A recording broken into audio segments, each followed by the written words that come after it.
Guys, I just watched one of the most disturbing movies I think I've ever seen. It is a found footage absolute disgrace, okay? It is like one of the most odd, most terrifying, and weirdest movies that I've ever found, and it's none other than the Poughkeepsie tapes. So today we're going to talk about it in great detail for all you people at home. For all you little freaks out there.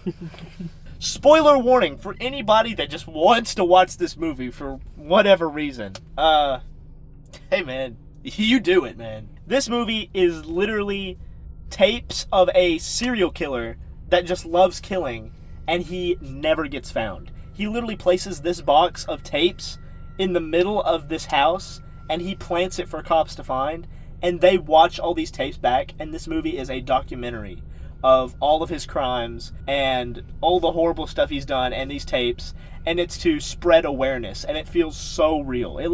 It feels like actually like it happened for some reason. I don't know, like some of this stuff out there in this movie is like kind of insane and unbelievable, but it somehow still makes it feel very real, and it's very weird to watch and very disturbed when you're watching it because it seems like, you know, some crazy guy is literally just recording himself doing this crazy stuff.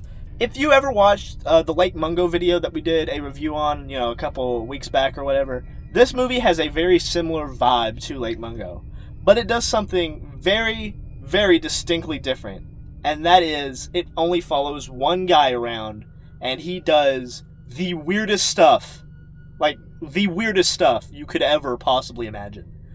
There is like specific scenes that I think are just crafted to make you feel uncomfortable and weird. We have this scene where he makes a woman jump up and down on a balloon until it pops, and he's yelling at her to jump up and down on the balloon while she's in a bra and panties, and just he wants her to make it pop.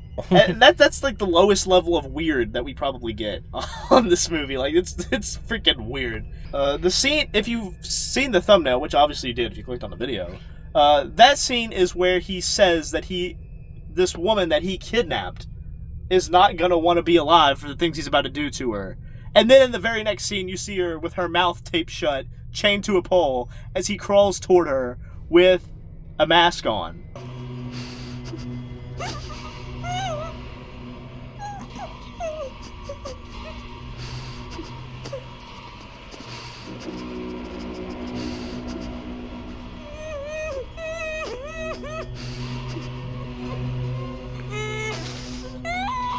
It is a very odd scene, and what makes it even more odd is when he gets needles in between his fingers like this, and he shoves them into her neck and makes her bleed out of her mouth that's taped through and choke on her own blood.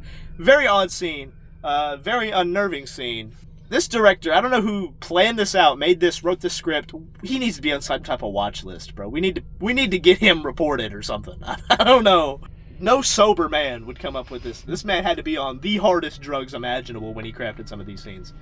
Something that was actually really good in this movie was the performances. Like, the person that played the girl that gets kidnapped and he makes her his slave or whatever, and she has, like, this, like, really weird, What are we talking about? Like the condition where you end up falling in love with your kidnapper. What's that called? What is... Oh, it's called Stockholm Syndrome. Never mind. I didn't even know that. That's a movie? Stockholm Syndrome. Psychological phenomenon where victims in kidnapping, hostage situation, or abuse develop positive feelings toward their captors. Yeah, it's Stockholm Syndrome. One of the most, I would say, unnerving scenes in the movie comes from this character that gets kidnapped for a huge period of time by this guy, and she becomes his slave, as he calls her, and he keeps her in his basement and tortures her if she doesn't do what he says. And she ends up developing Stockholm Syndrome, and he lets her go toward the end of the movie, and we see an interview with her, which is one of the weirdest and most, like, unnerving things. They did a good job. That I've seen. Whoever played her just did a fantastic job. Those are good. She looks at the camera so blankly. It feels so real. And then, out of nowhere, out of impulse, she just goes to scratch her head, and she has no arm. It's literally a nub. I literally did like a double take at that scene, bro. It's actually wild the way that they crafted that scene, and the head scratch with no arm is a very nice touch. Yeah, and then just out of nowhere at the end of the screen, two weeks later, she ended up taking her own life. And then the killer exhumed her body out of the grave, and she's just gone. Nobody can find her. That's so weird. And then they end the movie like, oh yeah, and by the way, we never caught this guy. This killer is still running large. They don't stop the facade that it was like fake. They keep going. They never hint at the fact it's fake. They make it feel as real as it possibly can feel. Even in the credits, it tells the people that he killed. Yeah, even in the credits, they do this like roll of people that it showed him killing in the movie, and it goes in honor of these people that he killed. We made this movie. And it's just crazy. Like, why would you even add that? The length that they went to make this movie actually feel like a real documentary is insane. This camera quality, dude. This camera quality is like dookie. That's one of the things that really brought this movie down for me. He records on like a decent quality camera, you can tell, but they edit it to make it look like it's a really bad quality camera to add to that creepy vibe. They did too much. Like there's green pixels and like the screen shifts every now and then. And you could tell that it was edited in. Like it's no real camera ever has looked like this in the history of cameras, unless they just made a special camera for this, which they clearly did. And it's a good quality camera, and it seeps through sometimes. So, personally, I would rate this movie like a 6 out of 10, an even 6 out of 10. I don't really know why you would watch this movie other than to like review it and say how like weird it is. Because it's honestly just a weird movie to watch. If you're a fan of horror movies, I don't even know what enjoyment you would get out of this. Like, it's not even... It doesn't even go to the fact to, like, scare you. It just goes to the fact to, like, unnerve you to the point where, like... I mean, I guess if you want to be, like, shook, this movie kind of does that. If you like mockumentary-type found footage movies, you probably like this. But, I don't know. It felt kind of pointless at the end of the day. Like Mungo kind of had this, feeling of... toward the end of the movie, like, cherish your loved ones while they still exist, right? Or, like, a lot of them have, like, themes and, like, or, like, they're like Scream, where they're obviously just making fun of other horror movies. This movie didn't really feel like it was doing anything special other than, like, just trying to feel real.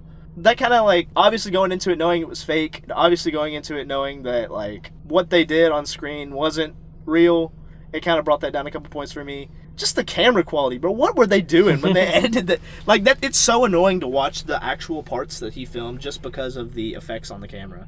The acting's probably one of the strongest points of the movie. And whoever played the psychopath killer, he did a good job. He was weird. We didn't even see his face. No, you don't even see his face during the movie. It's weird, man. Somebody's phone died. They have a goofy phone. I don't know. If this video gets 15 likes, I will repeatedly say the top commenter's name randomly in my next video. Yeah, for a total of 15 times for those 15 likes. You were always a shining star to me. That's the end of the video.